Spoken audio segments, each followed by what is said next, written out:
Okay, hey there, guys. This is Derek McDaniel. Um, I just had a recent discussion on Twitter. Um, it's it's just very short, the highlights, but it's about rate hikes and specifically with regards to duration. Um, whether rate hikes are disinflationary. Now, I would consider if you buy a maturity, future dated maturity, and that loses present value, I would consider that a form of inflation because you've bought future money and it devalues future money. So if you buy a bond that matures in 2030, that's a fixed amount of dollars in 2030. So if that loses value, that's a form of inflation. So um, by issuing bonds, you have what I would call sacrificial inflation. So we can concentrate the inflation on the parties who have the financial sophistication to manage that, ostensibly. But anyway, for the sake of argument, let's just look a little bit closer at what is happening with rate hikes. Now, this particular broadcast is going to be called What is a Rate Hike? So that may sound obvious. Well, an increase in interest rates, but the question is, when is it an increase in interest rates? Is it just a change to a no normal interest rate? So this will be the normal interest rate from now on. Um, is it a change? Is it a temporary change, or is it going to be a new normal, or is it going to be a temporary change that has to be undone? And this is a very important thing to discuss because that greatly affects what the effect will be of the rate hike. So, if a rate hike is an impulse where you raise rates and then return them to the previous level, then the duration loss of present value actually gets undone once you lower it. Because if you work backwards, the easiest way to calculate duration is working backwards. So you look at the value of the instrument at maturity, and then you calculate the discount rate going back 1 year. So if it's a 10%, then the present value is 10% less. So you just use the discount rate working backwards. That's the easiest way to calculate the effective duration. So if you have an interest rate impulse that is temporary and then lowered, so you have to think of every rate hike as a future rate cut. If we're going to use that definition,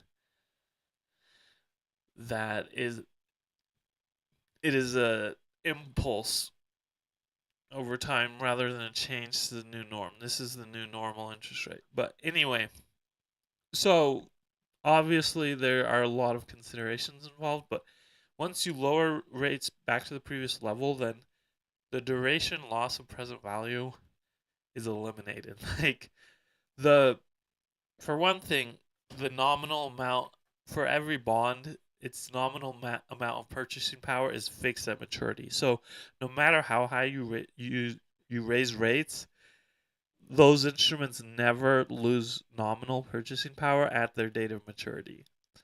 But also, if you return the rate to its previous level, then any loss of present value it experienced just is gone. So, um, when you raise interest rates, what markets try to do is they try to predict the future path of rates. So if they think, oh, you're going to raise for a short time and then lower, then you'll lose that extra. The, the loss of present value is going to be based on how much interest income someone could have gained um, with a different instrument. Um, but if the rate is only elevated for a short time, then the market will try to predict that path of policy rates. But let's forget about predictions entirely. Let's just say the rate gets lowered. um, Once the rate is lowered, return to the normal level, then any loss of present value to those bonds is now moot. Those bonds just get have their same nominal purchasing power, but people still retain the interest income once you return interest to the level. So that's the conundrum of using interest rate hikes. I call it sacrificial inflation. And so I think of it more as a way to smooth out or delay inflation. Now, obviously, I'm sort of trying to have a three-way argument here, which is not what I recommend. So, my viewpoint may not be the same as other people's. Even if I think it's closer to some people than other. But anyway, so I'm not directly trying to disparage anyone in particular, but this is just my viewpoint. So looking at duration as a magic fix all for inflation, well, first of all, I consider it to be a form of inflation when bonds lose present value because you've purchased a fixed amount of future money. And so if we can concentrate inflation on those parties, then they can bear the brunt of it. And if they are investors and portfolios, then they should be prepared to manage that. And so that's how the interest rate policy can smooth inflation. But once the rate is restored to that background level, that normal level, then those instruments regain all the value they temporarily lost. Now, and yet, anyone who had earned extra interest in the meanwhile gets to keep that extra interest. So, in all cases, a rate hike, once it is unwound, it will lead to more nominal purchasing power existing. So, that's the thing you have to understand. Now, again, I would like to think of it as inflation smoothing or a delay to trying to delay inflation rather than bearing the brunt of inflation at one point in time. We say, okay, we're going to make it a smoother function. And that can have particular benefits. And it sort of fits with the way the bond market is designed already. If you just try to permanently lower interest rates to zero, then that sort of violates the almost contract you have with the bond market and how it functions to just have a permanent zero interest rate setting. So I wouldn't necessarily agree with doing that without an explicit congressional policy, which given there's so much debate and opposition, I don't see something like that happening anytime soon. Adoption of a permanent zero rate. But I would consider myself very dovish on rates for this reason that I see them as a tool for inflation smoothing and for potentially delaying inflation, but it actually I consider an elevated rate an explicit form of inflation. The duration shock is a form of inflation. It's just concentrated on one set of dollar holders, the people who have purchased a fixed amount of future dollars in the form of treasury bonds, bear the brunt of that. So yeah,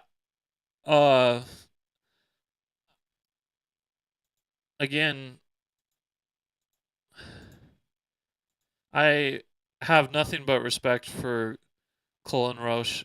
He's very smart at what he does in terms of financial. I disagree with him on some macroeconomics stuff, but in terms of understanding personal finance and investing, like I think this is one he offers one of the best explanations of this principle of asset liability matching, and it's a very principled and disciplined focus to managing assets and portfolios, and it instead of necessarily trying to beat the market, it's based on trying to use financial assets to fit fit your needs. So it's actually something you can adjust that will improve your experience um, because it is specific to you. So a lot of times we want to know more about, hey, what assets should I invest in? What are assets doing? When it's like, okay, I am a user of money. What's unique about me? So it sort of flips the script. Um, but I think in a lot of ways, Colin is a very He's a good communicator, and he has a lot of excellent ideas about financial planning and investment and uh, these personal finance issues. So I can't say, with regards to that, I can't say anything but positives. Um, with his and the fact that he puts so much material out there to the public for free, and he spends so much time and effort on this stuff, um, it's just a show of goodwill. So I don't have anything negative to say about him, even though obviously we may disagree on macro issues. Now I'm essentially relatively a nobody, but um, I'm more interested in discussing ideas than who like who the ideas themselves than who is advocating for them. So yeah, I'd rather try to discuss ideas on a level playing field. But that's just my thinking. So that's going to be it for today. Thanks for watching, and the end.